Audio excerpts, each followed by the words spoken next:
attentive, and today we will discuss in front of you some new items and some new practice of rules that we use every day in our life, and it is very essential for our spoken life. এগুলো আমাদের কথা বলার জন্য আমাদের দৈনন্দিন জীবনে খুবই প্রয়োজন। তেমন আমরা কিছু রুল দেখতেছিলাম, তো আমরা গ্রামারটাও দেখব এবং সেই সঙ্গে এই রুলগুলাও আমরা চালিয়ে যাব। একই সঙ্গে দুইটা কাজ আমাদেরকে করতে হবে, একটা হচ্ছে আমাদেরকে রুল শিখতে হবে, আমাদের প্রতিনিয়ত গ্রামার দেখতে হবে এবং আমাদেরকে কথা বলার জায়গাটাও কিন্তু চর্চা রাখতে হবে।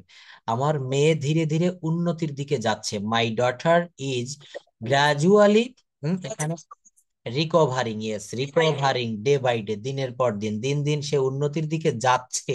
যাচ্ছে বললে কোন টেন্স বোঝায়? Present continuous tense. আমরা প্রত্যেকটা কথায় কথায় টেন্সটা মনে রাখবো।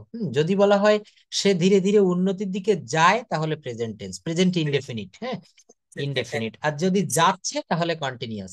যদি বলতাম যাচ্ছিল তাহলে পাস্ট কন্টিনিউয়াস। প্রত্যেকটা জায়গায় কিন্তু আমরা টেন্স নিয়ে আসবো, প্রতিটা জায়গায় আমাদেরকে টেন্সটা মনে রাখতে হবে। Thank you. তো এখানে আমরা একটা রুল থেকে, ইয়েস, আমরা একটা রুল থেকে প্রথম শুরু করি। যেমন আমি তোমার কথা বলার ধরন পছন্দ করি, এমন যদি কোনো শব্দ আমাদের সামনে আসে, তাহলে আমরা I like the way, yes, হ্যাঁ বলেন, ইয়েস ইয়েস, হ্যাঁ, এটা হচ্ছে তোমার কথা বলার ভঙ্গি, হাঁটার ভঙ্গি, ভালোবাসার ভঙ্গি, বা তার যে কোনো একটা কৌশল বা ভঙ্গিমা আমরা পছন্দ করলে তখন আমরা এটা ব্যবহার করব হচ্ছে I like the way plus subject plus verb. I like the way plus subject plus verb. দেখেন, আমি সারা মাস আপনাদের আমি টেন্স শিখালাম, আমি মডাল, সেমি মডাল, আমি নাউন, প্রোনাউন, অ্যাডজেক্টিভ, অনেক কিছু শিখালাম। কিন্তু আমরা একটা জিনিস গবেষণা করে দেখেছি কি, এর অনেক ব্যাচ আমরা বিদায় করেছি, অনেক স্টুডেন্ট আমাদের হাত থেকে পড়িয়ে বিদায় দিয়েছি। তো একটা জিনিস আমরা ফলাফল বিবেচনা করে দেখলাম, সেটা হচ্ছে ওই শুধু গ্রামার শিখে বছরের পর বছর, মাসের পর মাস, ওইটায় তেমন কোনো ভালো ফলাফল আসে না। কিন্তু আমরা এই রুল যদি শিখি, গ্রামার অবশ্যই শিখবো, grammar, without grammar we can not make a sentence correct, আমরা কারেক্ট করতে পারি না গ্রামার ছাড়া। কিন্তু আমাদের এই রুলগুলা না জানলে, দেখেন এই যে আমি তোমার কথা বলার ভঙ্গি পছন্দ করি, এই বাক্যটা আপনি 12টা টেন্সের কোনো কাতারে আপনি ফেলে করতে পারবেন? পারবেন না। তো এইখানে আমাদেরকে এই ধরনের রুল গুলা জানা লাগবে। রুলটা কি? ইয়েস, কিছু রুল নিয়ে আসতে হবে। আই লাইক দা ওয়ে, তারপর সাবজেক্ট, তারপর ভার্ব। আমি তোমার কথা বলার ভঙ্গি পছন্দ করি, I like the way you talk. এখানে আই লাইক দা ওয়ে, এইটা হচ্ছে আমার গ্রামারের রুল এই পর্যন্ত, আই লাইক দা ওয়ে। তারপরে সাবজেক্ট এসেছে ইউ, আর ভার্ব এসেছে TALK, টক। অর্থাৎ I like the way you talk. আমি তোমার হাঁটার ধরন পছন্দ করি, I like the way you walk. You walk, এখানে ইউর আসবে না, ইউ আসবে, ডিরেক্ট সাবজেক্ট আসবে। I like the way you walk, অর্থাৎ তুমি যেভাবে হাঁটো ওইটা আমি পছন্দ করি। আমি তার ভালোবাসার তারিকা বা তার ভালোবাসাটাকে আমি পছন্দ করি, তাহলে I like the way he love. আমি তাদের মারামারির পদ্ধতি পছন্দ করি, I like the way they, এখানে করল, ঝগড়া করা, বা দে বাইট, বা এখানে তরিকা বলতে তার ভালোবাসার যে পদ্ধতি, মানে এক একজনে দেখবেন আপনাকে সে বিভিন্ন ভাবে কথা বলে, বিভিন্ন গিফট দিয়ে ভালোবাসে, অর্থাৎ সিস্টেমটা আপনাকে বোঝাচ্ছি, সিস্টেম, ইয়েস। তো I like the way you love, তুমি যে পদ্ধতিতে ভালোবাসো এই পদ্ধতিটা আমি ভালোবাসি। তোমার ফুটবল খেলার কৌশল আমি পছন্দ করি, I like the way you play football. I like the way you play football. Yes, এটা মনে রাখবো হচ্ছে আই লাইক দা ওয়ে, তারপর হচ্ছে সাবজেক্ট, তারপর ভার্ব। এখানে কোনো সাবজেক্টের অবজেক্টিভ ফর্ম হবে না, যেমন ইউর প্লে ফুটবল, তোমার ফুটবল খেলার পদ্ধতি, এটা হবে না। ইউ প্লে ফুটবল, অর্থাৎ I like the way you play football, অর্থাৎ তুমি যে পদ্ধতিতে ফুটবল খেলো এই পদ্ধতিটা আমি পছন্দ করি। তার লেখার ধরনটা আমার ভালো লাগে, তার বলার ধরন ভালো লাগে, তার খেলার ধরন ভালো লাগে। এটা হচ্ছে সবসময় এই পদ্ধতিতে আমরা করব, I like the way you talk, এটা মনে রাখবো। তারপর এখানে আরো অনেকগুলো রয়েছে, দেখেন নেগেটিভও করা যায় ডোন্ট দিয়ে, যেমন তার লেখার ধরনটা আমার ভালো লাগে না। অনেকের হাতের লেখা খুব খারাপ, তো বলা হচ্ছে তার লেখার ধরনটা আমার ভালো লাগে না, I don't like the way she writes. I don't like the way she writes. এখানে একটু আগে আমরা আই লাইক দা ওয়ে দিয়েছি, আর যেহেতু বাক্যটা negative, I don't like the way, যেহেতু এখানে নেগেটিভ হবে, সেহেতু I don't like the way. এই পদ্ধতিটা আমরা একটু বুঝবো যে যখন অ্যাফার্মেটিভে হবে তখন ডোন্ট দিব না, আর যখন নেগেটিভ হবে তখন ডোন্ট দিব। I don't like the way, তার লেখার ধরনটা আমার ভালো লাগে না, I don't like the way he writes. তার শেখানোর ধরনটা বা তার খেলার ধরনটা আমার ভালো লাগে না, I don't like the way he plays. অর্থাৎ দেখেন এই রুল গুলা আপনি বলেন, আমি টেন্স আপনাদের শিখাইছি বা আবারও শিখাবো, তো কোনো টেন্স দিয়ে কোনো টেন্সের স্ট্রাকচার দিয়ে এই বাক্যগুলো হবে না, হবে না, আপনি কোনোভাবে পারবেন না। এই জন্য বলা হচ্ছে আপনাদের আমি প্রায় 2 থেকে 3 শত স্ট্রাকচার দেখাবো, হ্যাঁ, এবং ওইটা থেকে আমি উইকলি এখন থেকে পরীক্ষাও নিব। আজকে 10টা রুল শিখালাম, এই 10টা রুল আগামী সপ্তাহে আমি এক্সাম নিব। এইভাবে এই রুল 300 রুল আপনি জানেন, স্ট্রাকচার জানেন, ফ্লুয়েন্টলি কথা বলতে পারবেন। এই যে একটা কথা বললাম যে তার ফুটবল খেলার ধরন আমার ভালো লাগে, তার ক্রিকেট খেলার ধরন, তার হাতের লেখার ধরন, তার হাঁটার ধরন আমার ভালো লাগে, এগুলা হচ্ছে আই লাইক দা ওয়ে দিয়ে করতে হবে। এখানে পৃথিবীর কোনো টেন্সে কাজ হবে না। অর্থাৎ এই স্ট্রাকচারটা, you must know this structure if you want to speak in English fluently like the native English speaker। যদি আপনি ঠিক ইংরেজদের মতো কথা বলতে, মনে রাখতে হবে, ইয়েস, আসল কথা ওটা চাপা, সুন্দর কথা বলেছেন, মনে রাখতে হবে। তো মনে রাখার জন্য আমার কাছে, ইয়েস, তো মনে রাখার জন্য আমার কাছে একটা মেডিসিন আছে, মেডিসিনটা হচ্ছে এইগুলো কথার মাঝে মাঝে মাঝে মাঝে ব্যবহার করবেন, প্র্যাকটিস করতে হবে, ইয়েস। যেমন এইখানে আমি একটু প্র্যাকটিস করাই দেই, যেমন এই যে একটা বাক্য বাংলা লিখে সেই একটার উত্তর দিয়েছি, বাদ বাকির উত্তর আমি লিখিনি। এইগুলো আপনাকে লিখতে হবে, তাহলে আপনার প্র্যাকটিস হয়ে গেল। এইগুলো, হ্যাঁ, এইগুলো করবেন, এইগুলো করলে প্র্যাকটিস হয়ে যাবে, আর আমি তো আছিই সঙ্গে। এবার উড ইউ মাইন্ড, এই রুলটা আমি একটা ক্লাসে দেখিয়েছিলাম, আজকেও একটু দেখি আমরা। উড ইউ মাইন্ড, হ্যাঁ, এর অর্থ হচ্ছে, উড ইউ মাইন্ড হচ্ছে আপনি যদি ভদ্রভাবে কাউকে কোনো সুপারিশ করতে চান, তখন আমরা উড ইউ মাইন্ড ব্যবহার করব ভদ্রভাবে। যে আপনি কি আপনার নামটা আমাকে বলবেন, আপনি কি আপনার ঠিকানাটা আমাকে বলবেন, হ্যাঁ, আপনি কি আপনার কলমটা আমাকে একটু দিবেন। এই ভদ্রভাবে যখন একটু আমরা কোনো কারোর সঙ্গে কথা বলতে চাই, তখন আমরা would you mind, would you mind হচ্ছে কি, আপনি কি কিছু মনে করবেন না তো। যেমন এই যে বাক্যটা বলা হচ্ছে, would you mind moving aside please, আপনি কি একটু সরে বসবেন। অর্থাৎ আপনার বয়সে কোনো সিনিয়র অথবা অপরিচিত কোনো ব্যক্তির সঙ্গে যখন আমরা কথা বলবো, তখন আমরা কিন্তু উড ইউ মাইন্ডটা ব্যবহার করব। আপনি কি আমাকে কিছু টাকা ধার দিবেন, আপনার অফিসে একজন কলিগকে আপনি বলছেন যে আমার কাছে এখন তো মাসের শেষ, আমার কাছে এখন টাকা নাই, আমার 20,000 টাকা লাগবে, আপনি কি আমাকে একটু ধার দিবেন। তখন এটা ব্যবহার করতে হবে যে উড ইউ প্লিজ বা would you mind lending me some money, অথবা would you please lend me some money. এটা দুই ভাবে করা যায়, আমি সেই দুইটা সিস্টেম একটু দেখাই দিই। একটা হচ্ছে উড ইউ মাইন্ড লেন্ডিং, হ্যাঁ, উড ইউ মাইন্ড লেন্ডিং, লেন্ডের পরে আইএনজি হয়েছে, লেন্ড মানে হচ্ছে ধার দেওয়া, ধার দেওয়া। আর ব্রো মানে হচ্ছে ধার করা, ব্রো মানে ধার করা, ইয়েস।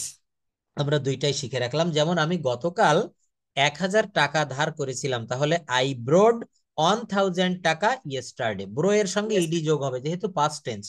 আমি গতকাল 1,000 টাকা ধার করেছিলাম, তখন আই ব্রোড 1,000 মানে ইয়েস্টারডে, 1,000 মানে ইয়েস্টারডে কার কাছ থেকে, আমার বন্ধুর কাছ থেকে, from my friend, from my friend, yes. আচ্ছা, থ্যাংক ইউ। তো বলা হচ্ছে উড ইউ মাইন্ড বা would you please lend me some money, আপনি কি আমাকে কিছু টাকা ধার দিবেন। Would you please moving aside, আপনি কি একটু সরে বসবেন। Would you please tell me your name, আপনার অফিসে নতুন একজন জয়েন করেছে আজকে, আপনি অফিসে গিয়ে দেখছেন নতুন একজন জুনিয়র, তাকে আপনি সম্মান দিয়ে বলছেন যে দয়া করে আপনার নামটি কি আমাকে বলবেন। Would you please tell me your name, would you please tell me name. Would you please what time is it, দয়া করে বলবেন এখন সময় কত। মনে করেন আপনার কাছে ফোনও নাই, ঘড়িও নাই, সময় দেখতে পারতেছেন না, তো আপনি কাউকে বলছেন যে would you please, would you please tell me what time is it, বা would you please tell me the time, দয়া করে কি সময়টা বলবেন। তাহলে এখানে আমরা উড ইউ মাইন্ড অথবা উড ইউ প্লিজ ব্যবহার করব, মনে রাখবেন, ভদ্রতার ইয়েস, ইয়েস, এইগুলো একটু মনে রাখবো। আপনার নামটা বলবেন কি, would you mind telling me your name, অথবা would you please tell me your name, would you please tell me your name, দয়া করে আপনার নামটা বলবেন। দেখবেন ফরেনাররা ঘন ঘন কথায় কথায় উড ব্যবহার করে, আপনি ভুল করলেও তারা থ্যাংক ইউ দেয়, সঠিক করলেও থ্যাংক ইউ দেয়। ওরা কিন্তু মুখে, দেখবেন ফরেনারদের কিছু বৈশিষ্ট্য রয়েছে, মুখে এক নাম্বার হচ্ছে সবসময় হাসি লেগে থাকে, ওরা কখনো গোমড়া মুখে কথা বলে না, হ্যাঁ। তারপর হচ্ছে ওরা প্রতিটা কথায় থ্যাংক ইউ দেয়। ওরা কিন্তু কোনো কথা আপনি বললেন বুঝতে পারলো না, তখন বলবে প্লিজ রিপিট, বা রিপিট প্লিজ, এটা বলে রিপিট প্লিজ। অথবা ইয়েস, অথবা ঘন ঘন বলে দেখবেন এক্সকিউজ মি, অর্থাৎ আমি শুনতে পারিনি, আমাকে আবার বলবেন এক্সকিউজ মি, হ্যাঁ, থ্যাংক ইউ, এটা কিন্তু, ইয়েস। তো এই কিছু কিছু শব্দ আমরা একটু মুখস্থ করে রাখবো।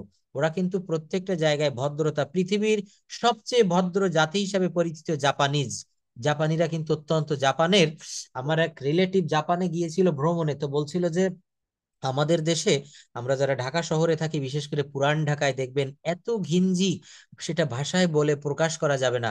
তো জাপানের ড্রেন গুলাতে মাছের চাষ করা হয়, জাপানের ড্রেনে মাছের চাষ করে, তাহলে তাদের ড্রেন কত উন্নত। এটা কিন্তু সম্ভব। আমাদের দেশে দেখবেন নতুন ঢাকা অর্থাৎ গুলশান, বনানী, বারিধারা অনেক নিট অ্যান্ড ক্লিন, অনেক উন্নত, অনেক রিচ এরিয়া। তো আমাদের দেশের রিচ এরিয়া যদি এমন হয়, তাহলে উন্নত দেশে, আমেরিকাতে, এই যে আপার ছেলেমেয়েরা যেসব দেশে থাকে, দুবাই, কানাডা, দেখবেন এসে তারা বলে যে আমরা এরকম দেশে, আমেরিকা 37টা দেশ ঘুরছে, এটা সোজা কথা না, কিন্তু আল্লাহর রহমত রয়েছে।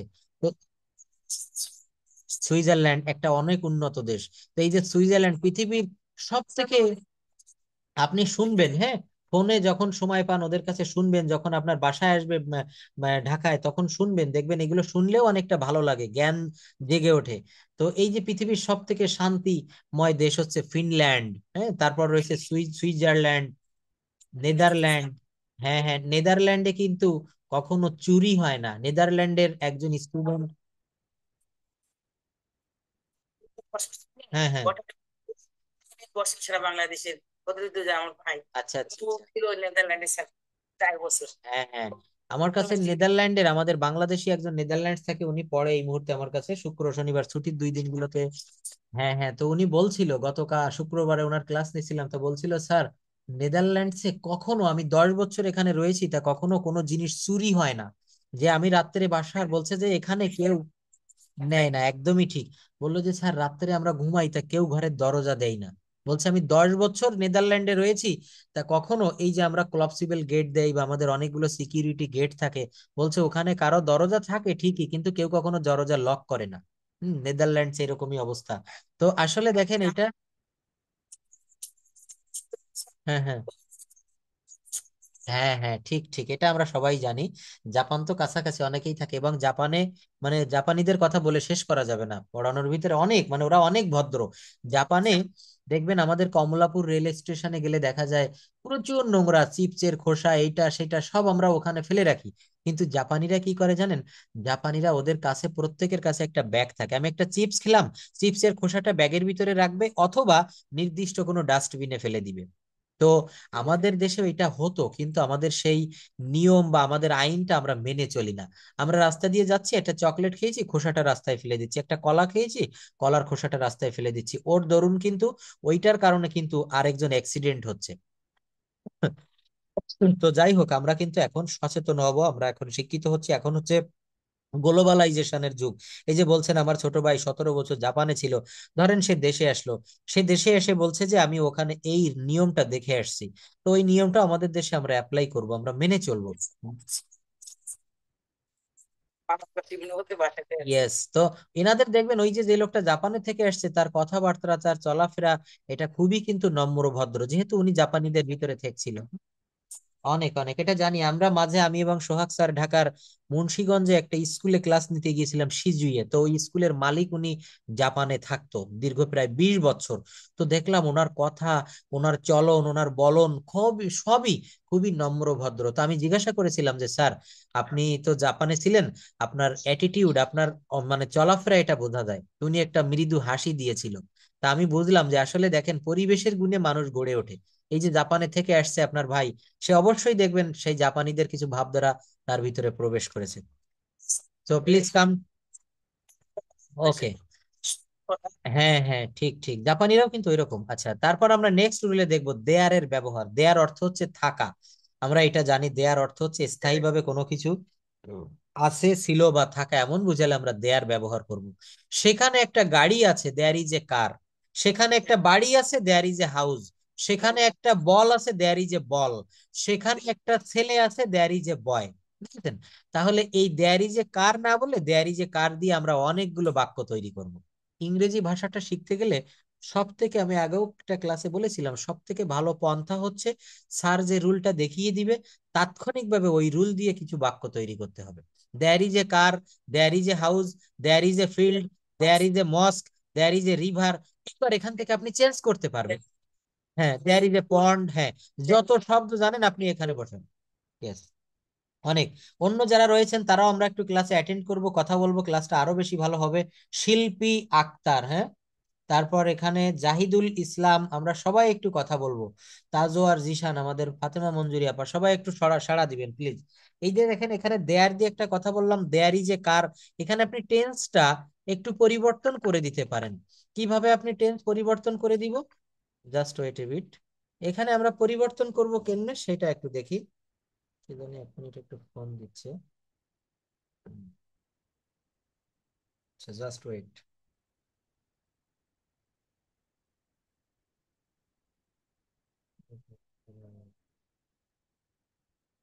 আচ্ছা, তাহলে এই যে জায়গাটা আমি দেখাচ্ছি, এখানে হচ্ছে আমরা দেয়ার ব্যবহার না করে, এখানে আমরা সরি দেয়ার ইজ ব্যবহার না করে দেয়ার অজ ব্যবহার করতে পারি। দেয়ার ইজ এ কার, এখানে আমরা দিতে পারি দেয়ার অজ এ কার, দেয়ার অজ এ মস্ক, দেয়ার অজ এ পন্ড। এটা আমরা, তাহলে দেখেন এখানে ইজ দিয়ে বাক্য করেছি, এরপরে আমি কি করছি, অজ দিয়ে বাক্য করতে পারছি। অজ দিয়ে বাক্য করতে পারছি, নাম্বার ওয়ান। নাম্বার টু, আরো একটা পরিবর্তন দেখাই। এই যে দেখেন দেয়ার ইজ এ কার, এখানে আমি প্লুরাল করতে পারি। There are, there are many cars, there are many cars, অর্থাৎ সেখানে অনেক গাড়ি আছে। যদি বলা হয় দেয়ার আর মেনি মস্কস, আমাদের গ্রামে অনেকগুলো মসজিদ আছে, there are many mosque in our village. আমাদের গ্রামে অনেকগুলো নদী আছে, there are many rivers in our village. There are many rivers in our village. অর্থাৎ এই বাক্যগুলা কিন্তু আমরা এইভাবে গঠন করতে পারি। গঠন করার সিস্টেমটা কি? গঠন করার সিস্টেমটা হচ্ছে এখানে দেয়ারের পরে আমরা কখনো ইজ ব্যবহার করতে পারি, কখনো আমরা আর ব্যবহার করতে পারি, কখনো আমরা ওয়ার ব্যবহার করতে পারি। দেখছেন? তাহলে এইভাবে কিন্তু আমাদেরকে বাক্যটা মানে বৃদ্ধি করতে হবে, বাড়াতে হবে। একটা জায়গায় আমরা স্টেবল থাকবো না, আমরা একটা জায়গায় আমরা দাঁড়িয়ে থাকবো না। There is a car, there are many cars, there were many cars, অর্থাৎ এই বাক্যগুলা কিন্তু আমরা একটা থেকে আরেকটায় পরিবর্তন করতে পারবো। আর এই পরিবর্তনটা যখনই করতে পারবো, তখন কিন্তু আমাদের কথা একটা জায়গায় দাঁড়িয়ে থাকবে না। আপনি যদি শুধু একটা শেখেন যে আমি দেয়ার ইজ এ কার, এই বাক্যটা শিখলে কিন্তু হবে না। দেয়ার ওয়ার মেনি কার্স, দেয়ার অজ, অর্থাৎ এখানে আপনাকে টেন্সটা একটু পরিবর্তন করতে হবে, কখনো প্রেজেন্ট টেন্স, কখনো পাস্ট টেন্স, কখনো ফিউচার টেন্স, তাই না? এইটা পরিবর্তন করলে কিন্তু আপনি এইটা কথাটা বাড়াতে পারবেন। আমাদের একটা মেইন রোগ কি জানেন প্রত্যেকের, সেটা হচ্ছে আমরা 1-2 মিনিট কথা বললেই আর কথা বলতে পারি না। এইটার কারণটা হচ্ছে এই জায়গায় যে আমরা একটা টেন্স থেকে আরেকটা টেন্সে পরিবর্তন করতে পারি না। কিন্তু যারা পারবে তারাই কথা বলতে পারবে।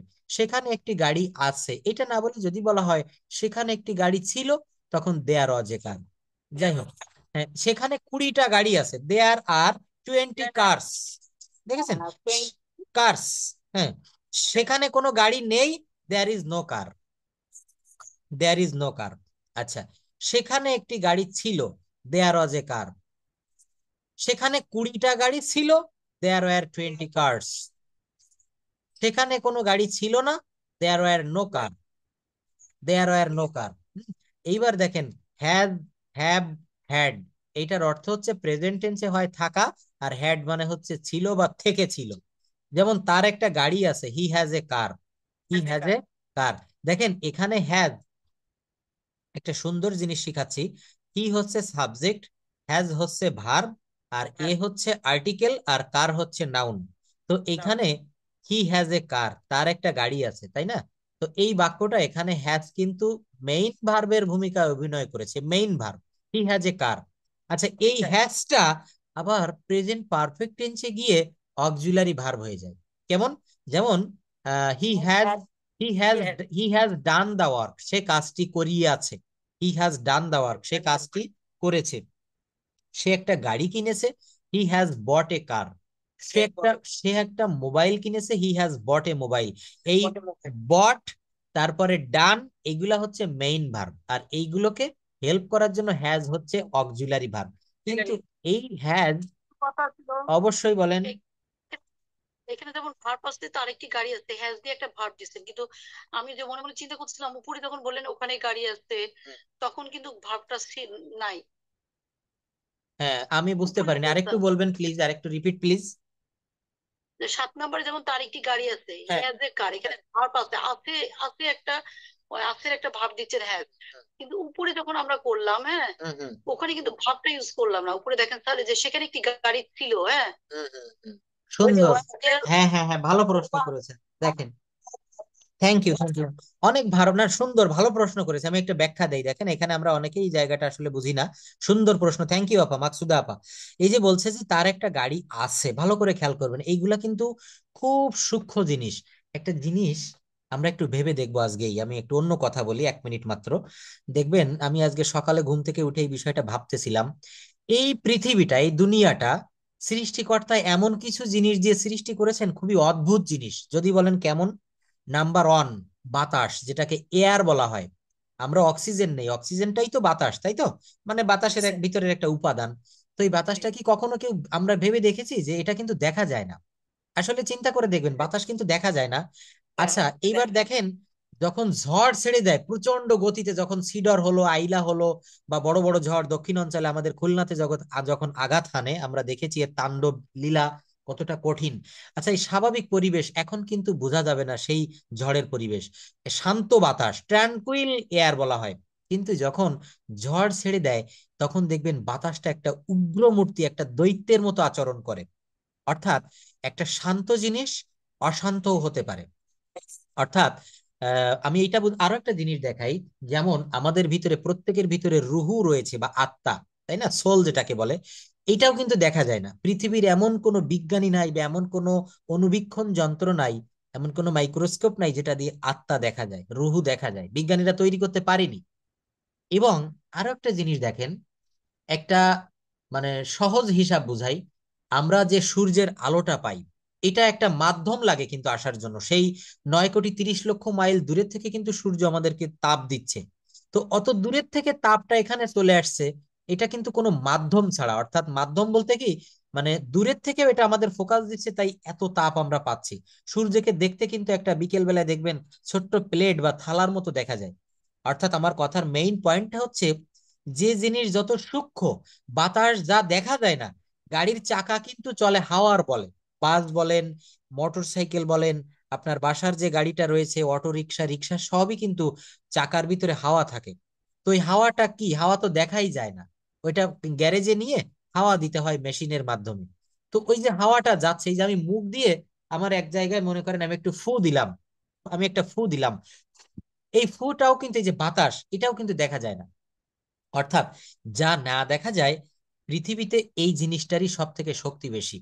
হিরোশিমা এবং নাগাসাকিতে যে পারমাণবিক বোমা নিক্ষেপ করা হয়েছিল, little boy and fat man, দুইটা বোমার নাম।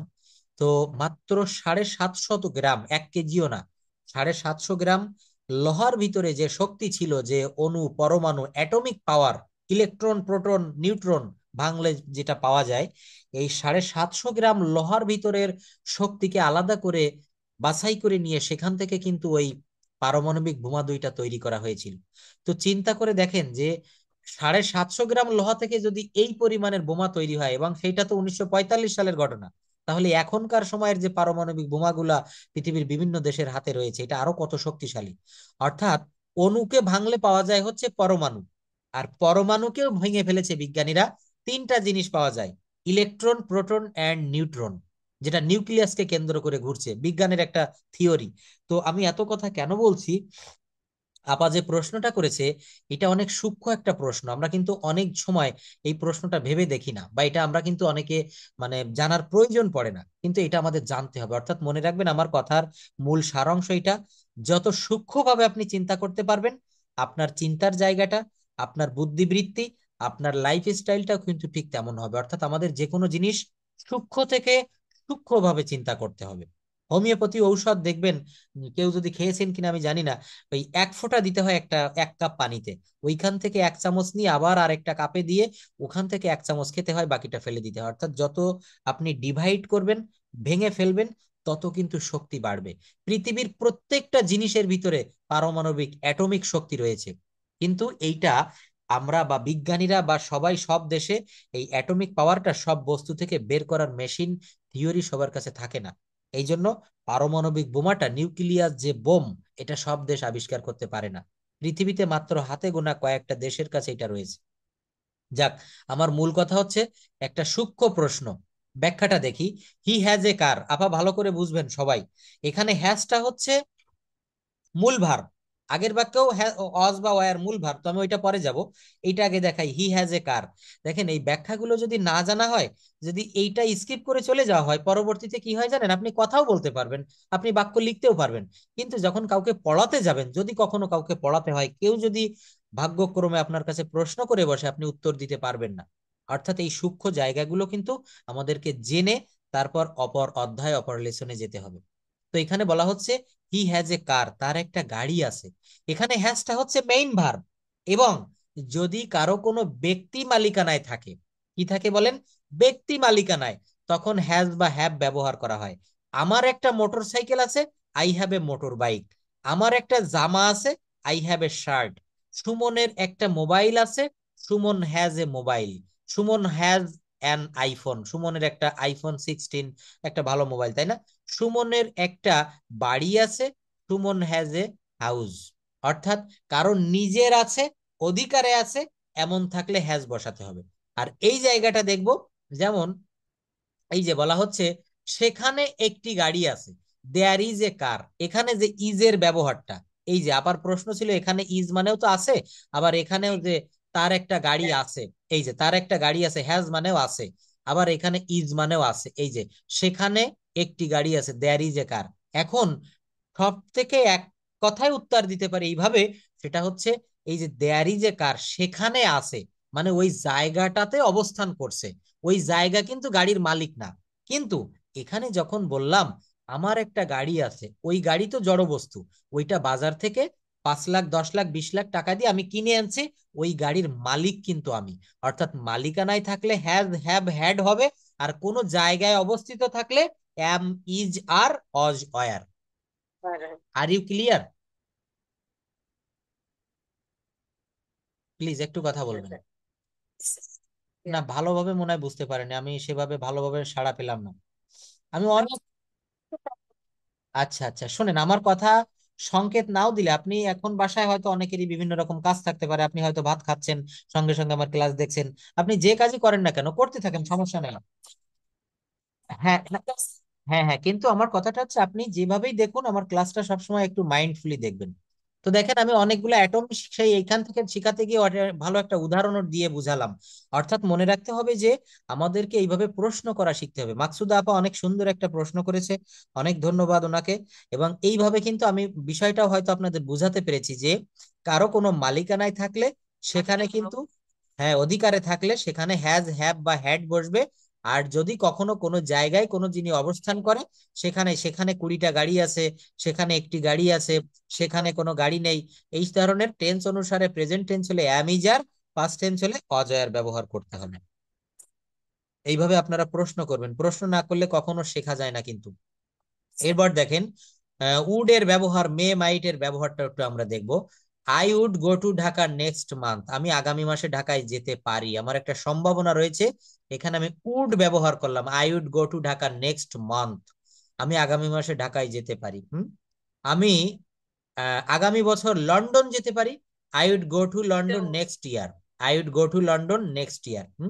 আমি এই কাজটি করতে পারি, I would do this work, I would do this work, আমি এই কাজটি করতে পারি। তারপর দেখেন আমি রাতে চা খেতে পারি, আই উড ড্রিঙ্ক টি। অর্থাৎ প্রথমে আই ব্যবহার করবেন, তারপর আপনি উড ব্যবহার করবেন, সাবজেক্টের পরে কি দিতে হবে, উড। সাবজেক্টের পর কি দিতে হবে, would. I would drink tea at night, I would drink tea at night, আমি রাত্রে চা খেতে পারি। আমি ফুটবল খেলতে পারি, আই উড প্লে ফুটবল। আমি ক্রিকেট খেলতে পারি, আই উড প্লে ক্রিকেট। আমি লুডো খেলতে পারি, আই উড প্লে লুডো। এখানে আই বাদ দিয়ে যদি দে দেই, তারা লুডো খেলতে পারে, they would play ludo. Rahim ludo খেলতে পারে, Rahim would play ludo. Rahim Sumana ludo খেলতে পারে, সুমনা উড প্লে। এখানে শুধু সাবজেক্ট চেঞ্জ করবেন। যদি লুডোর পরিবর্তে ফুটবল দেন, তাহলে ইংলিশটা এখানে ফুটবল হবে, যদি ক্রিকেট দেন ক্রিকেট হবে। আমি একটা কথা বারবার বলি, সেটা হচ্ছে আপনাকে সাবজেক্ট চেঞ্জ করা শিখতে হবে, অবজেক্ট চেঞ্জ করা শিখতে হবে, ভার্ব চেঞ্জ করা শিখতে হবে। আমার নিয়ম কিন্তু একই থাকবে। দেখবেন বাজারে আমি কাপড় কিনতে গিয়েছি, 3 পিস কিনবো বা একটা শাড়ি কিনবো, দোকানদারকে বললাম যে একই কালার হবে কিন্তু ডিজাইনটা ভিন্ন হবে, হুম, বা ডিজাইনও ভিন্ন হবে, কালারও ভিন্ন হবে, কিন্তু এই সেম কাপড়, এই যে কাপড়, এই সুতি কাপড়ের ভিতরে আপনি দেখাবেন। তাই এখানেও কিন্তু আপনাকে রুলটা ঠিক রেখে কখনো সাবজেক্ট পরিবর্তন করবেন, কখনো অবজেক্ট পরিবর্তন করবেন। I would drink tea at night, আমি রাতে চা খেতে পারি। আচ্ছা, এখানে যদি বলি আমি রাতে ভাত খেতে পারি, তখন কি হবে? I would, I would drink এর পরিবর্তে ইট দিতে হবে, ইট। আই ইট,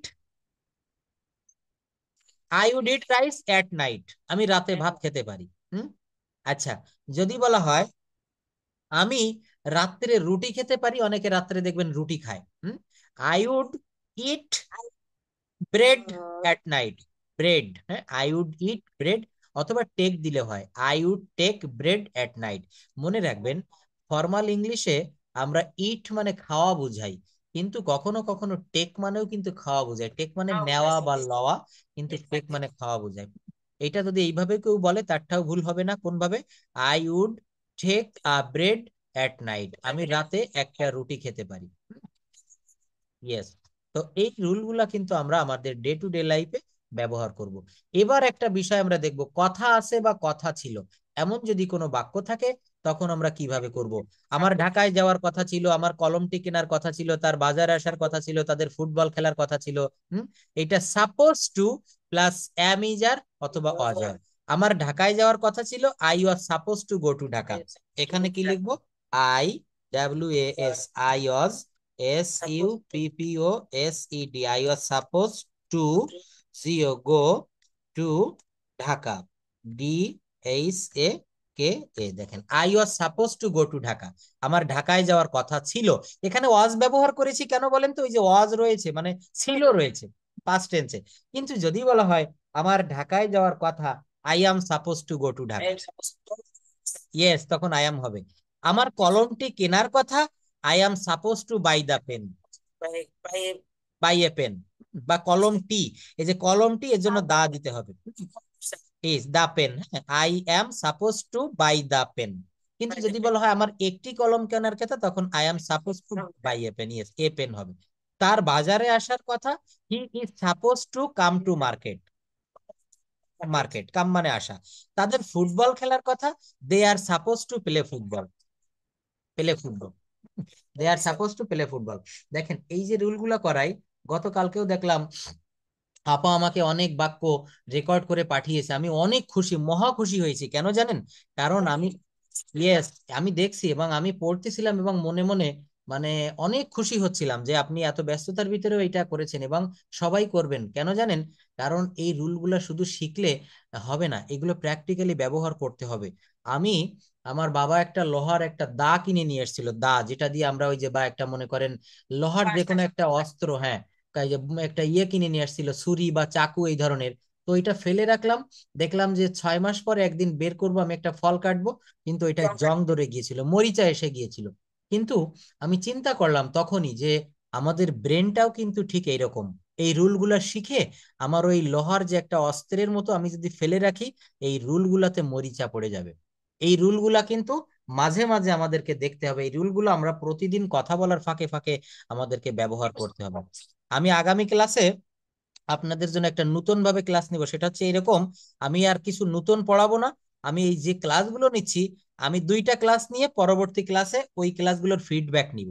আমি বলবো যে বলেন তো, আমার একটি কলম কেনার কথা আছে, আমার তার বাজারে আসার কথা আছে, তাদের ফুটবল খেলার কথা আছে, দয়া করে আপনি কি আমাকে কিছু টাকা ধার দিবেন? কেবল উড ইউ প্লিজ বা উড ইউ মাইন্ড এর একটা ব্যবহার করিয়েছি, তাই না?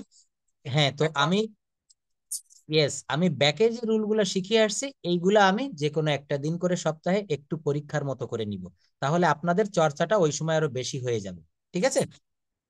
অবশ্যই বলে দিব, হ্যাঁ হ্যাঁ। এবং এটা নিয়ে আপনাদের কোনো প্যারা বা টেনশন নেওয়া লাগবে না। কি করব? আমি বলে দিব যে আমি গত 2টা ক্লাস, মাত্র আপনারা দেখবেন গত 2টা ক্লাস বা একটা ক্লাস দেখে রাখবেন, ওই একটা ক্লাসের ফিডব্যাক আমি নিব। হ্যাঁ, একসঙ্গে অনেকগুলো ক্লাসের পরীক্ষা নিব না, একটা বা 2টা ক্লাসের নিব, এবং আমি বলে দিব যে কোন কোন নাম্বারের সিট থেকে আমি পরীক্ষা নিব, সিট নাম্বার আমি উল্লেখ করে দিব। এটা আপনাদের জন্য অনেক সুবিধা হবে, তাই না হলে আপনাদের জন্য কথা বলাটা অনেক কঠিন হয়ে যাচ্ছে আমি দেখতেছি। অর্থাৎ এখানে প্রত্যেকের আশা ভরসা রয়েছে যে আমরা কথা বলবো। তো কথা বলতে গেলে আমি এটা নিয়ে, দেখেন, শুধু একটা ব্যাচ পড়ালে হয় না, এটা নিয়ে আমরা গবেষণা করি। হ্যাঁ, আমি এবং সোহাগ স্যার এটা রাত্রে গভীর রাত্রে বসে আলোচনা করি যে তাহলে এই ব্যাচের এই স্টুডেন্টদেরকে কিভাবে দ্রুত কথা বলানো যায়, কিভাবে তাদের আরো বেশি ডেভেলপ করা যায়, এটা নিয়ে আমরা গবেষণা করি, এটা ভাবি, চিন্তা করি। যাই হোক, তো আগামী ক্লাসে আমি এইটা করব, অর্থাৎ আপনাদেরকে আমি আগে থেকে বলে দিব, সেই শিটগুলো একটু পড়ে রাখবেন, ওইখান থেকে আমি একটু ছোট্ট এক্সাম নিব। এটা বেশি না, একটা বা দুইটা করে করে আমরা আগাবো। নেক্সট। হ্যাঁ, ইয়েস। এবং দেখেন, আমরা নতুন তো এখানে, আমরা ভুল বলি, আমাদেরকে ভুল বলতে হবে, না বললে কখনো, অবশ্যই ভুল হলে আমি ঠিক করে দিব। মনে রাখবেন, মানুষ মাত্রই ভুল হয়। আরো একটা কথা মনে রাখবেন, এটা চীন দেশের একজন দার্শনিক, বর্তমান উনি একজন চায়নার অন্যতম ধনী লোক, জ্যাকমা। এই জ্যাকমা বলেছেন কি, যে জীবনে, যার জীবনে যত ভুল, তার জীবনে তত সফলতা। তো আমি এটা দেখলাম, আসলে তাই। হ্যাঁ, হ্যাঁ, ঠিক ঠিক। তো আমরা কখনো কেউ যেন ভুলের ভয় না পাই, আমরা ভুল করাকে ভয় পাবো না। এক একটা, দেখেন আমি মনে করি কি জানেন, জীবনে ভুল বলে কোনো জিনিস নেই, প্রত্যেকটা ভুল হচ্ছে এক একটা নতুন শিক্ষা, এক একটা নতুন শিক্ষা। আমি অনেকবার অনেক জিনিসে ভুল করেছি, তো আমি কিন্তু ওইটাকে ভুল মনে করি না, ওইটা আমি ফুল মনে করি, এবং ওইটা আমি মনে করি আমার জীবনের একটা শিক্ষা। এডিসন যখন বৈদ্যুতিক বাতি আবিষ্কার করেছিল, তো 999 বার, 999, 3 ডিজিট, 999 বার ফেইল করার পর 1000তম বারে গিয়ে সে আলো জ্বালাতে সক্ষম হয়েছিল।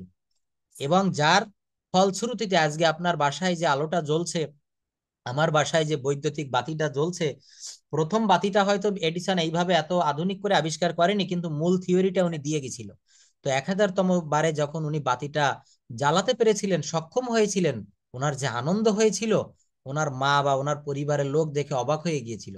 উনি পুরো 5 ঘন্টা ধরে শুধু মানে হেসে বেরিয়েছিলেন, শুধু হাসি আর হাসি, যে আমি আজকে কি আবিষ্কার করে ফেললাম।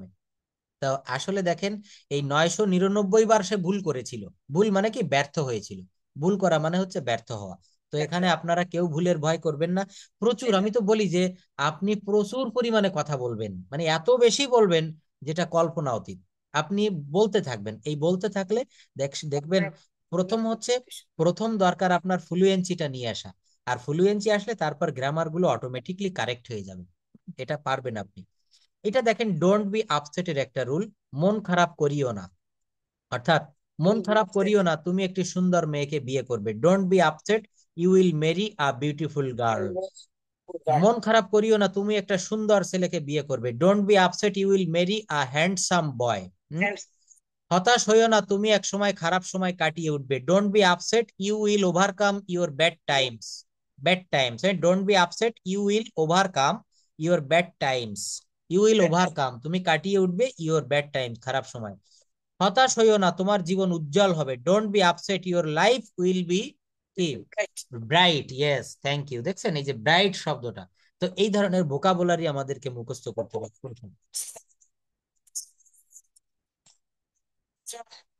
সমস্যা নেই, ওটা মনে থাকবে। হ্যাঁ, ভোকাবুলারিটা একদিনে তো থাকে না, পড়তে থাকবেন, পড়তে পড়তে মনে থাকবে।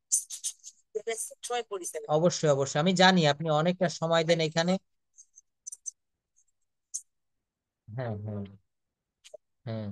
দেখেন, আমরা আজকে এইখান থেকে এই ভার্বের ভোকাবুলারি গুলো একটু পড়ে ফেলবো। তো প্রথমে আমরা এখান থেকে পড়বো, বেস্ট স্পিক মানে সাক্ষ্য দেওয়া, বেস্ট স্পোক, বেস্ট স্পোকেন। দেখেছেন, ভি 2টা হবে বেস্ট স্পোক, আর ভি 3 হবে বেস্ট স্পোকেন, অর্থাৎ স্পিক, স্পোক, স্পোকেন, সেইখান থেকে এসেছে বেস্ট স্পোক। হ্যাঁ, এবার বেট মানে বাজি ধরা, পড়েন, আপা পড়েন। হুম। বিড মানে নিলাম দেখা, বিড, বিড, বিডেন, বিড। হ্যাঁ, বাইন্ড মানে বাধা, বাউন্ড, বাউন্ড। হ্যাঁ।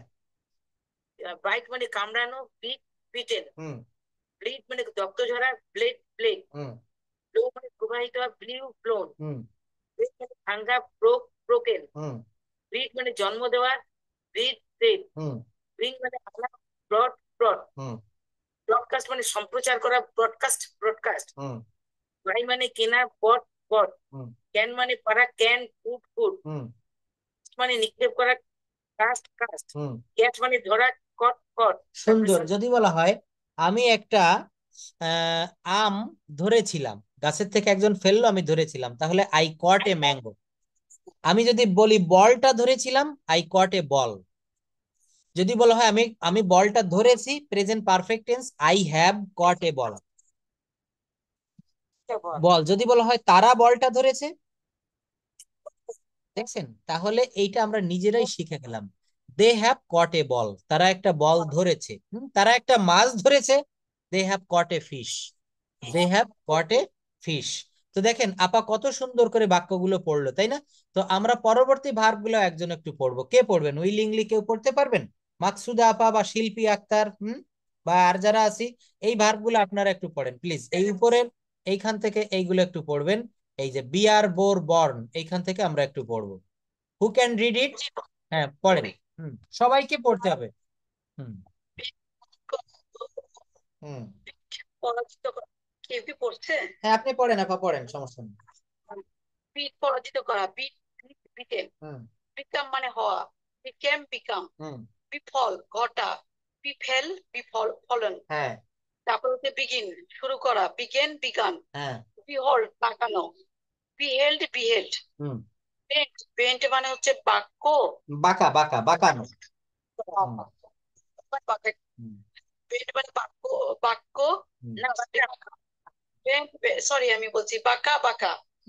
তারপরে হচ্ছে বিচ্ছিন্ন করা, বিরিপ্ট। পরেরটা উচ্চারণটা কি হবে?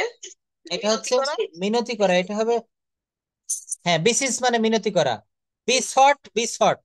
Short short. হুম হুম তারপরে বিস্তেট আক্রমণ করা। হুম এই বিরতি করে আক্রমণ করা, এই দুটোই আমার কাছে নতুন নূতন। ওয়ার্ড। বিস্তেট, বিস্তেট হুম আক্রমণ করা। দেখেন এই যে নতুন দুইটা ওয়ার্ড বলছেন না, এই ওয়ার্ড দুইটা মুখস্থ করার সুন্দর একটা পদ্ধতি রয়েছে। রয়েছে কি? এর জন্য আমাকে 1 মিনিট একটু সময় ব্যয় করবেন। আপনি এই দুইটা ওয়ার্ড আপনার নোটবুকে একটু লিখবেন এবং দুইটা ওয়ার্ড দিয়ে দুইটা বাক্য রচনা করবেন। দেখবেন জীবনে কোনোদিন এই ওয়ার্ড দুইটার ভুল হবে না। অর্থাৎ যে কোনো জিনিস আপনি লিখে রাখবেন সঙ্গে সঙ্গে, ওইটা আর কখনো আপনি চাইলেও মন থেকে আর ভোলা অসম্ভব। এই নতুন নতুন ওয়ার্ড মুখস্থ করার এইটাই টেকনিক, এবং এটা দিয়ে একটু বাক্য তৈরি করতে হবে। যেমন আমি তার কাছে মিনতি করেছিলাম, আই বিসট টু হিম। হ্যাঁ আমি তার জন্য তার কাছে আমার এই বিষয় নিয়ে ক্ষমা প্রার্থনা বা মিনতি করেছিলাম, তখন আপনাকে এই বিসটটা ব্যবহার করতে হবে। বিসিস অর্থাৎ মিনতি করা, বিসট মিনতি করেছিল, আর বিসট মিনতি করিয়াছে। ভি3 past participle form. V one form এটাকে বলা হয় প্রেজেন্ট ফর্ম। ভি2 ফর্ম এটাকে বলা হয় পাস্ট সিম্পল ফর্ম। আর ভি3 ফর্ম এটাকে বলা হয় পাস্ট পার্টিসিপল ফর্ম। মনে রাখবে এগুলা।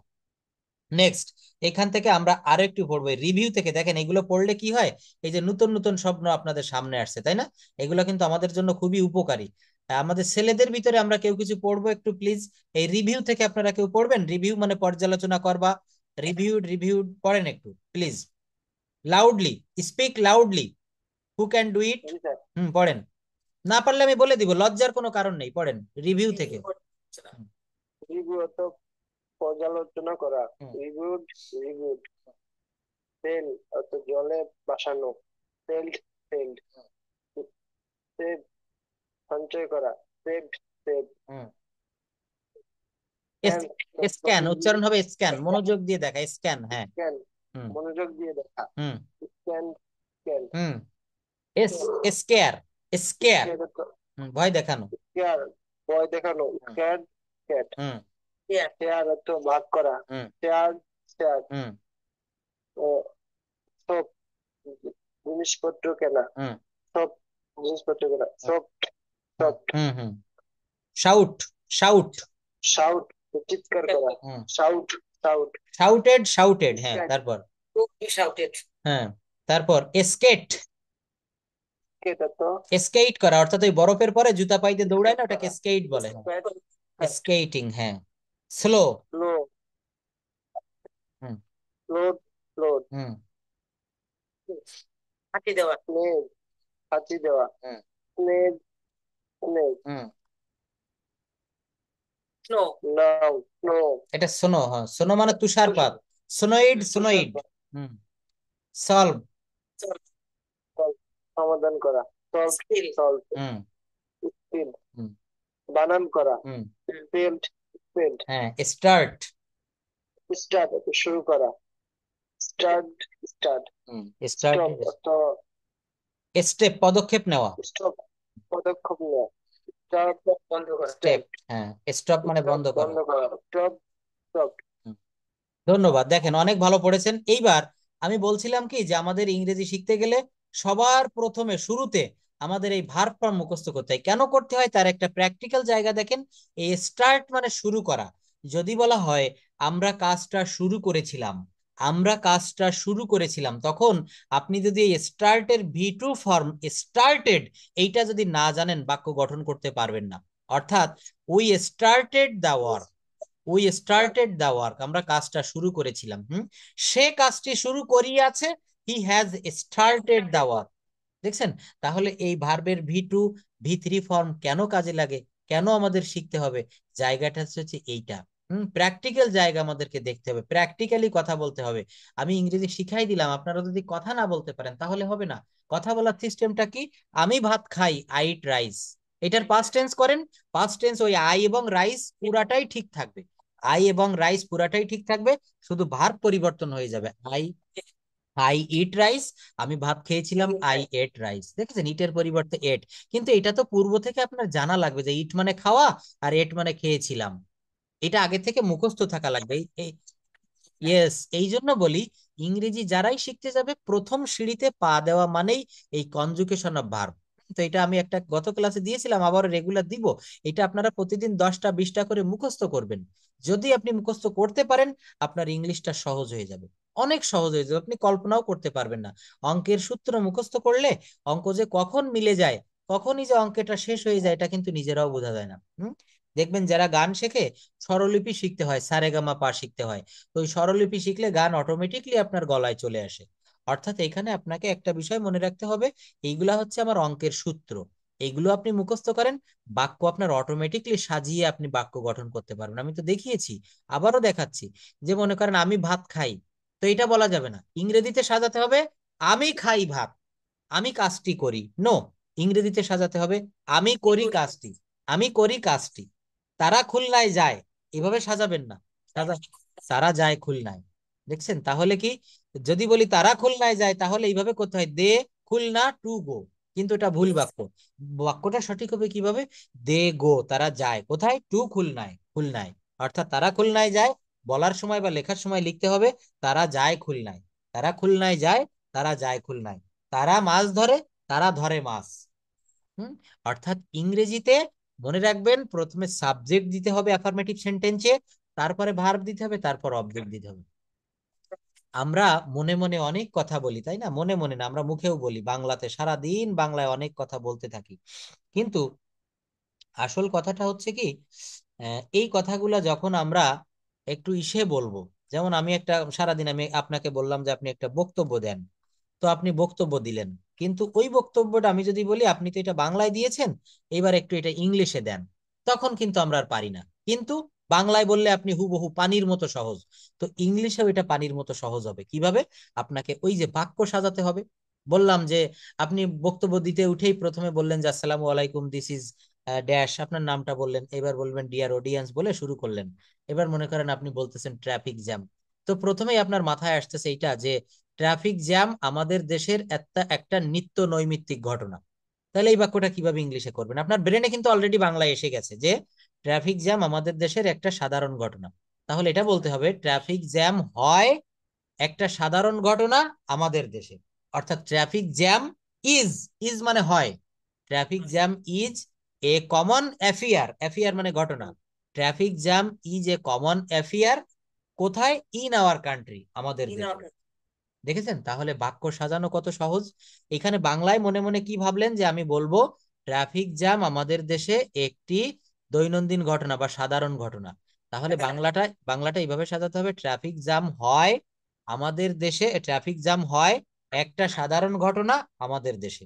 অর্থাৎ অ্যাডভার্বটা ওই যে আমাদের দেশে, ইন আওয়ার কান্ট্রি, এই অ্যাডভার্ব অফ প্লেস এটা শেষে দিতে হয়। আচ্ছা, সে ধীরে হাঁটে, তাহলে এখানে ধীরে কি? স্লোলি, এটা অ্যাডভার্ব, এটা শেষে দিবেন, এটা শেষে দিতে হবে। হি অক্স স্লোলি, সে ধীরে হাঁটে। যদি বলতে হয় সে ধীরে হেঁটেছিল, হি অক্ট, WALKED, হি অক্ট ভেরি স্লোলি, হি অক্ট ভেরি স্লোলি, সে ধীরে হেঁটেছিল। অর্থাৎ দেখেন টেন্সটা পরিবর্তন করা শিখতে হবে সেকেন্ডে সেকেন্ডে। বলেছি সে ধীরে হাঁটে, হি অক্স ভেরি স্লোলি। যখন বলবো সে ধীরে হেঁটেছিল, হি অক্ট ভেরি স্লোলি। যদি বলি যদি বলি সে ধীরে হাঁটবে, হি উইল অক very slowly, very slowly, he will অক ভেরি স্লোলি, সে খুব ধীরে হাঁটছে। ইয়েস, তখন বাড়বে। তো এইটা মনে রাখতে হবে যে কখন প্রেজেন্ট টেন্স হয়, কখন পাস্ট টেন্স হয়, আর কখন ফিউচার টেন্স হয়। এই তিনটা টেন্স, অর্থাৎ আমাদের টোটাল ওই সেই 6টা টেন্স। এবং আমি টেন্সের ক্লাসটা আবারও নিব, আগামী ক্লাসে আমি টোটাল 12টা টেন্স দেখাবো। সেই আমি আবার একটু ব্যাকে চলে যাব, আমার একেবারে প্রথম থেকে আমি 6টা 7টা ক্লাস নিব। অক্সিলারি ভার্বের ক্লাসটা নিব। অক্সিলারি ভার্ব মনে আছে তো? Am, is, are, was, were, shall be, will be. আমাদের দেখেন 3টা মাস যদি কেউ কন্টিনিউস, এখানে তো আমরা অনেকে বিভিন্ন রকম চাকরি করি, বাইরে অনেক কাজের চাপে থাকি, 3টা মাস যদি কেউ ক্লোজ ডোর রিডিং করতে পারে ইংলিশটা, সে ইংলিশে ফ্লুয়েন্টলি কথা বলতে পারবে, যদি ভালো টিচারের অধীনে, ভালো গাইডের অধীনে থাকে। আর এই যে আপনারা যেভাবে এগোচ্ছেন, আপনারা অবশ্যই পারবেন। আপনারা হয়তো একটু সময়টা কম দেওয়া পড়ে চাকরি বাকরির জন্য, কিন্তু আপনারাও পারবেন, কারণ আপনারা লেগে আছেন। যারা লেগে থাকে তারা কিন্তু অবশ্যই ভালো কিছু করে, আর যারা তাড়াহুড়া করে তারা হারিয়ে ফেলে। তো অ্যাডেহার টু, লেগে থাকতে হবে, you have to attach to with me. আচ্ছা, তো দেখেন এখানে আমরা একটা টপিকস পড়বো ছুটির দিনে। হ্যাঁ, how do you usually spend your weekends. Weekends মানে সপ্তাহের শেষ দিন বা ছুটির দিন। তো আপনি ছুটির দিনে কি কি করেন, এটা আপা একটু পড়ে ফেলেন। How do you usually spend. Yes. হ্যাঁ, তো হ্যাঁ, ওই আপা পড়েন, হ্যাঁ পড়েন একজন। হ্যাঁ, না আরেকজন এই যে বলছে, ওনার নাম কি জানো? আমি হ্যাঁ, আমি একটু বলি, কারণ আমি তো একটু অমনোযোগী। ইয়েস ইয়েস, সমস্যা নেই আপা, আপনি পড়েন। হ্যাঁ, how do you usually spend your. Weekend by mostly doing the outdoor, likely enjoying swimming on summer days, fishing and gardening. I enjoy these outdoor activities mainly because I spend 2 months of a time indoor at my work.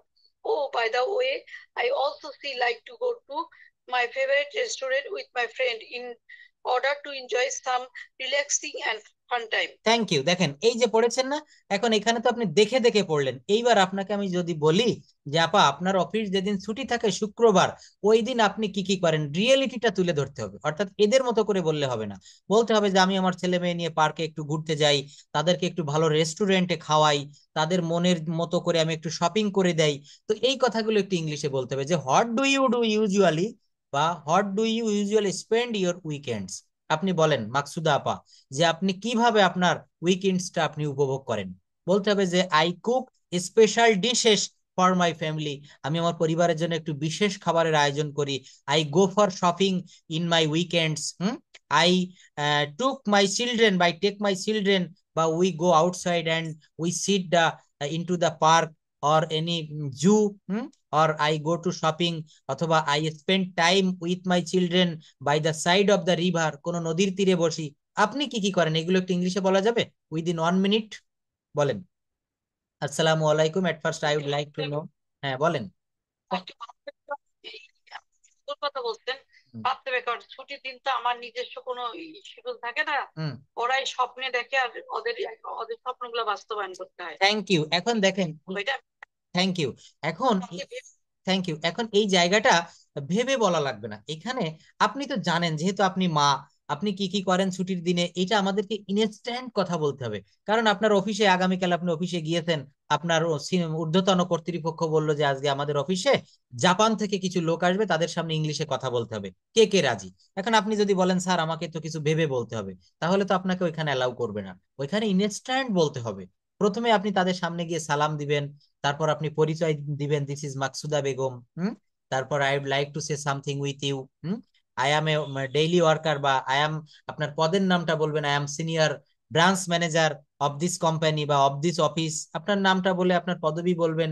তারপর বলবেন যে আমি আপনাদেরকে একটু ইংলিশে সাহায্য করতে চাই, আমাদের অফিস সম্পর্কে বলতে চাই, অফিসটা ঘুরে দেখাতে চাই। আমি ইংলিশ শিখে এটা ইনস্ট্যান্ট বলা শিখতে হবে, ঠিক আছে? আপনি এখন সময় নেন, সমস্যা নেই, কিন্তু এইগুলো ইনস্ট্যান্টই বলার অভ্যাস করতে হবে। নেক্সট এর একটা লেসন দেখতে পাচ্ছি, which is your favourite part of the weekends. দেখেন, which is your favourite part, অর্থাৎ সারাদিনে আপনি অনেকগুলা কাজ করেন, কিন্তু এই কাজের ভিতরে সবচেয়ে ফেভারিট কোনটা, প্রিয় কোনটা অফ দ্য উইকেন্ড। এটা হোসনেরা আপা একটু পড়বেন, এইটুকু নাম্বার 2। এটা একটু পড়তে হবে। My routine in the morning, morning. ঠিক আছে, বলেন, হ্যাঁ পড়েন। মর্নিং হয়ে নাই। to have to worry about working early and getting ready quickly to get to work. Hmm, Then I course, I also like to, I also like the part when I don't really have to worry about going to bed early or staying up late at night. এখানে কি বলছে, বলছে যে মাই favourite part of the weekends is certainly the morning. বলছে কি আমি ছুটির দিনগুলাতে যতগুলা কাজ করি, যতটা পার্ট করে ফেলি, সকালের পার্টটা হচ্ছে আমার ফেভারিট, খুব প্রিয়। কারণ কি, when I don't have to worry about walking up early and getting ready quickly to get to work. সুন্দর একটা কথা বলেছে, বলেছে যে ছুটির দিনে, হ্যাঁ ছুটির দিনে কিন্তু দেখবেন আমরা সবাই, আমিও যেটা করি, আমি শুক্রবারে আমি একটু দেরি করে ঘুম থেকে উঠি, আমার কাজের তাড়া থাকে না। আপনাদেরও কিন্তু তাই, আমরা যারা কর্মজীবী মা রয়েছি এখানে, অর্থাৎ এখানে সকালেও কিন্তু একটু দেরি করে উঠি আমরা। তাই বলছে যে when I don't have to ওরি about walking up early and getting ready quickly to get to work, অর্থাৎ আমার ঘুম থেকে ওঠার তাড়াও থাকে না, এবং অফিসে যাওয়ার জন্য আমি যে গুছিয়ে নেব এমনও কোনো তাড়া থাকে না আমার ছুটির দিনগুলাতে। দেন তখন of course I also like the part when I don't really have to worry about going to bed early or staying up at late night। বলছে যে আমার ছুটির দিনে এইটাও তাড়া থাকে না যে কখন একটু তাড়াতাড়ি ঘুমাতে হবে, আবার ওইদিকে তাড়াতাড়ি উঠতে হবে। যেমন আপনার যেদিন অফিস থাকে, স্বাভাবিকভাবে আপনার মাথায় একটা চিন্তা থাকে যে আমাকে তাড়াতাড়ি ঘুমাতে হবে এবং আমাকে তাড়াতাড়ি সকাল বলে ওই দিকে উঠতে হবে ভোর রাত্রে, কেননা আমার আবার অফিস রয়েছে। অর্থাৎ এখানে যে বর্ণনা করেছে, সে বলেছে যে আমার ছুটির দিনগুলোর ভিতরে সব থেকে সকালটা আমি বেশি উপভোগ করি, বা সকালের পার্টটা আমার খুব প্রিয়। এগুলা কিন্তু নিজে নিজে বলতে হবে, এখান থেকে অনেক কথা বলা যায়। আপনি মর্নিংটা না বলে বলতে পারেন ইভিনিং বা afternoon is my favourite part of the weekends because I go outside with my family and I sit to the restaurant and I take meal, take coffee with my friends and with my family. In the afternoon, I hire a rickshaw or auto rickshaw or any car and I see my town by moving। আমি একটা রিক্সা ভাড়া করি, দেখবেন রিক্সায় কিন্তু ছুটির দিনগুলোতে ঘুরতে একটা আলাদা মজা। বিকেলে আপনি আপনার আশেপাশে যে দর্শনীয় স্থানগুলো রয়েছে এগুলো আপনি একটু ঘুরে দেখলেন, আপনার বন্ধু বান্ধবের সঙ্গে একটু আড্ডা দিলেন। অর্থাৎ এখানে কিন্তু এক একজন এক একটা পার্ট এখানে যে বর্ণনা করেছে, সে বলছে যে আমার এই সকালের অংশটা ভালো লাগে। অর্থাৎ এখানে কিন্তু আমাদেরকে কথা বলতে হবে, আপনার ভুল যায় যাক। Do you think your weekends are long enough, why or why not. দেখেন কি সুন্দর একটা কথা বলছে, ডু ইউ থিঙ্ক, তুমি কি মনে করো, your weekends are long enough, তোমার ছুটির দিনটা কি খুব লম্বা।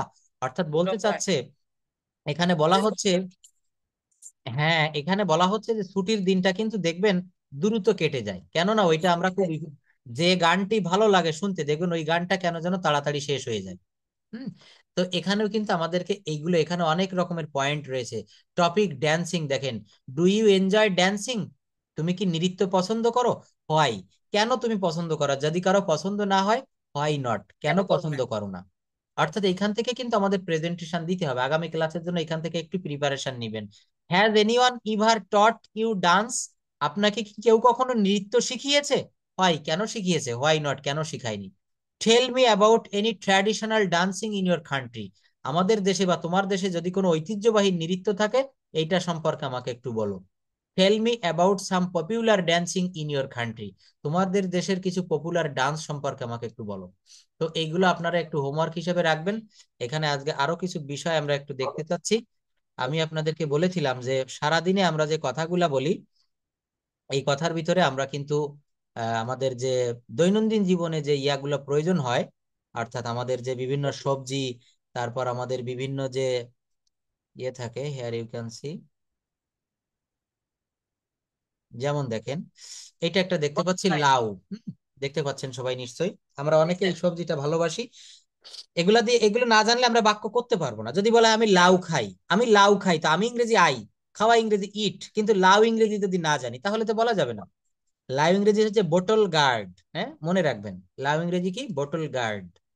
পটল ইংরেজি আমরা, আমার খুব প্রিয় সবজি পটল, হ্যাঁ ইয়েস পয়েন্টেড গার্ড। তাহলে আমি পটল আমি পটল ভালোবাসি, এটা হবে I love pointed gourd. Pointed gourd. কচু বা কচুর মুখী, দেখেন এটা ট্যারো বলা হয়, TARO, ট্যারো, এটাও কিন্তু খুব সুন্দর একটা সবজি। বরবটি দেখছেন, স্নেক বিন, হ্যাঁ স্নেক বিন, এটা হচ্ছে বরবটি। অর্থাৎ দেখবেন এখানে সাপের মতো কুণ্ডলি পেঁচিয়ে রয়েছে, হ্যাঁ সাপ স্নেক যেভাবে থাকে, এই জন্য এই সবজিটার নাম হয়েছে স্নেক বিন, দেখেছেন। তারপর চিচিঙ্গা, চিচিঙ্গা হচ্ছে স্নেক গার্ড, স্নেক গার্ড, হ্যাঁ। তারপর হচ্ছে ঝিঙ্গা, আমার খুব প্রিয় একটা সবজি, এটা রিজ গার্ড, কি হবে বলেন, রিজ গার্ড, ঝিঙ্গা। তারপরে হচ্ছে কাঁচকলা, এটা গ্রিন বানানা, এটা কিন্তু যে কোনো একটা ভালো সবজি, এটা যে কোনো মাছ দিয়ে রান্না করলে খুব ভালো লাগে, গ্রিন বানানা। ইয়েস, ইলিশ মাছের সঙ্গে কম্বিনেশনটা খুব ভালো হয়। পাট শাক, এটা অনেকে খেয়েছে অনেকে খায়নি, আমাদের গ্রামে এটা পাওয়া যায়। পাট শাক ইংরেজি হচ্ছে জুট লিপস, লিপস মানে হচ্ছে পাতা, আর জুট মানে হচ্ছে পাট, পাটের পাতা, এটাও চমৎকার একটা সবজি, পাট পাতা বা পাট শাক, জুট লিপস। ধনে পাতা, এই ধনে পাতা অনেকে আমরা খাই, কোরিয়েন্ডার লিভস, কোরিয়েন্ডার লিভস অর্থ ধনে পাতা। যদি বলা হয় আমি ধনে পাতা পছন্দ করি, I like coriander leaves, I love coriander leaves. কলমি শাক, দেখেন অটার স্পিনাস, অটার শব্দের অর্থ হচ্ছে পানি, এটা পানিতেই কিন্তু হয়, গ্রামে আমি দেখেছি, আমাদের গ্রামে যে জমিগুলা রয়েছে, আমাদের লিজ ঘের রয়েছে, এখানে কিন্তু এটা পাওয়া যায়, কলমি শাক, অটার স্পিনাচ, মনে রাখবেন এই সবজিগুলা। ওলকপি বা এটাকে অনেকে শালগমও বলে, কোলবাড়ি, কোলরাবি, হ্যাঁ, KOHLRABI, কোলরাবি, এই শব্দটা আমরা অনেকেই জানতাম না, জেনে ফেললাম, কোলরাবি। কাঁচামরিচ, গ্রিন চিলি অথবা গ্রিন পেপার, গ্রিন চিলি অথবা গ্রিন পেপার। মিষ্টি আলু, দেখেন ইয়াম, এই সবজিটাও খুব ভালো লাগে, ইয়াম মানে মিষ্টি আলু। বিট, এটা হবে বিট রুট। এই সবজিগুলো কিন্তু দেখেন আমরা খাই, শীতকালে খাই, কিন্তু এর ইংলিশটা জানি না। চাল কুমড়া, যেটা চালে হয়, এটা দেখায় অ্যাশগার্ড, অ্যাশগার্ড শব্দের অর্থ হচ্ছে চাল কুমড়া। ঢেঁড়স, লেডিস ফিঙ্গার, লেডিস ফিঙ্গার অর্থ হচ্ছে ঢেঁড়স। করলা, বিটার গার্ড, বিটার গার্ড অর্থ হচ্ছে করলা। কাকরোল, খুব ভালো একটা সবজি, স্পাইনি গার্ড, স্পাইনি গার্ড, দেখবেন প্রত্যেকটা শেষে গার্ড রয়েছে, কাটা কাটা থাকে, স্পাইনি গার্ড, কাকরোল, ভালো একটা সবজি। ধুন্দল, স্পঞ্জ গার্ড, এর ভিতরে একটু নরম থাকে, নরম গদিযুক্ত থাকে, এই জন্য বলা হয় স্পঞ্জ গার্ড, স্পঞ্জ গার্ড অর্থ ধুন্দল। শিম, ফ্ল্যাট বিন, একটু চ্যাপ্টা টাইপের, তো এই জন্য এটাকে বলা হচ্ছে ফ্ল্যাট বিন, শিম। দারচিনি, দেখেন সিনামন, হ্যাঁ সিনামন অর্থ দারচিনি, একটা ভালো মশলা। আবার আমরা গোড়ায় চলে আসলাম, তো এইভাবে আমরা কিন্তু এই ওয়ার্ড গুলা একটু মুখস্থ করে ফেলবো, এগুলার মাধ্যমে আমরা প্রচুর পরিমাণে কথা বলতে পারবো। এইগুলা না জানলে আমাদের কথা বলাটা কিন্তু একটু লেট হবে, আমাদের কথা বলতে গেলে অনেক শব্দ লাগে, একটা দুইটা শব্দ শিখে কিন্তু কথা বলা যায় না। তো এই ধরনের শব্দ আরো রয়েছে, দেখেন পেঁয়াজ, হ্যাঁ অনিয়ন, পেঁয়াজ, আমি এগুলো দিয়ে দিব আজকে গ্রুপে, অনিয়ন অর্থ পেঁয়াজ, হ্যাঁ। রসুন, গার্লিক, ইয়েস, হ্যাঁ হ্যাঁ, আমাদের সবারই এগুলো উচিত মুখস্থ করা। জিঞ্জার, আদা, আমরা সবাই কিন্তু এখানে রান্না করলে আদা ব্যবহার করি। এলাচি, দেখছেন, কার্ডামন, সিনামন হচ্ছে দারচিনি, আর কার্ডামন হচ্ছে এলাচি, হ্যাঁ সিনামন দারচিনি। তারপর জিরা, কিউমিন, কিউমিন শব্দের অর্থ জিরা, দেখেছেন, এগুলো মুখস্থ করো। হলুদ, টারমারিক, টারমারিক শব্দের অর্থ হচ্ছে হলুদ। ধনিয়া, কোরিয়ান্ডার, কোরিয়ান্ডার অর্থ ধনিয়া, এগুলো কিন্তু আমরা খাই কিন্তু জানি না। লবণ, সল্ট, সল্ট মানে কি হবে, লবণ। দেখেন চিলি পাউডার, মরিচের গুঁড়া, চিলি পাউডার কি হবে বলেন, মরিচের গুঁড়া। তেজপাতা ইংরেজি আমরা অনেকেই জানি না, বে লিফ, কি হবে বলেন তো, বে লিফ, তেজপাতা। পান পাতা, ইয়েস। সাদা গোলমরিচ, হোয়াইট পেপার, পেপার মানে ঝাল, পেপার মানে ঝাল, আর হোয়াইট পেপার মানে সাদা ঝাল বা সাদা গোলমরিচ। গোল গোলমরিচ, হ্যাঁ এটা আপনি পিপার বলবেন, পিপার, হ্যাঁ। আচ্ছা, তারপর দেখেন ব্ল্যাক পিপার, ব্ল্যাক পিপার অর্থ হচ্ছে কালো। লবঙ্গ ইংরেজি ক্লব, হ্যাঁ, CLOVE, ক্লব, এটা কিন্তু আমরা প্রতিনিয়ত ব্যবহার করি, অর্থ জানি না, ক্লব। মেথি, দেখেন ফেনুগ্রিক, ফেনুগ্রিক, হ্যাঁ এটা আমি দিয়ে দিব, সবাই একটু মুখস্থ করবেন। সরিষা বীজ, মাস্টার্ড সিড, এই মাস্টার্ড সিড থেকেই কিন্তু মাস্টার্ড অয়েল তৈরি হয়, সরিষার তেল, মাস্টার্ড সিড। জায়ফল ইংরেজি দেখেন নটমেগ, নাটমেগ অর্থ জায়ফল, নাটমেগ, হ্যাঁ। তারপর এই যে তিল, এটা হচ্ছে সেসেমি সিড, সেসেমি সিড, হ্যাঁ। তারপর আবার গোড়ায় অনিয়ন মানে পেঁয়াজ। তো এইভাবে আমরা কিন্তু এই লেসন গুলো একটু মুখস্থ করব। হ্যাঁ হ্যাঁ হ্যাঁ, থ্যাংক ইউ, এগুলো জানতে হবে। তো এখানে আমি আরো একটা শীট আপনাদেরকে একটু শিখাতে চাচ্ছিলাম, এটার সময় নেই আজকে। আর আরেকটা কাজ করব, আগামী ক্লাসে আমি বলে দিব যে আমি কোন কোন, যেমন এখানে লেকচার 8 আজকে পড়িয়েছি, আমি আপনাদের বলে দিব যে লেকচার 8 এবং 9 পড়ে রাখবেন, আমি আপনাদের একটু মৌখিক পরীক্ষা নিব। আমি আপনাকে বললাম যে আমি তোমার কথা বলার পছন্দ করি, আমি তোমার হাঁটার ধরন পছন্দ করি, এইগুলো এক একজনকে বলবো, এক একজন, হ্যাঁ, এক একজন পাঁচটা পাঁচটা করে ট্রান্সলেশন বলবেন, 5টা 6টা এইভাবে বললে আমাদের স্পোকেন